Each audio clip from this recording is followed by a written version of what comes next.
Alright, so this is your basic mini-split. We put these in residential and commercial applications. Efficiency is very important with these things. They're extremely high efficient. So, all you have to do is run your hand across, pops it, kind of like an old car hood.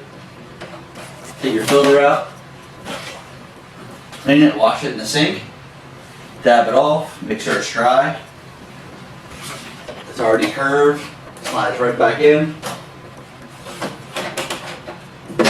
Done. You just saved yourself 15% on your electric bill right there. That quick, that easy, that simple.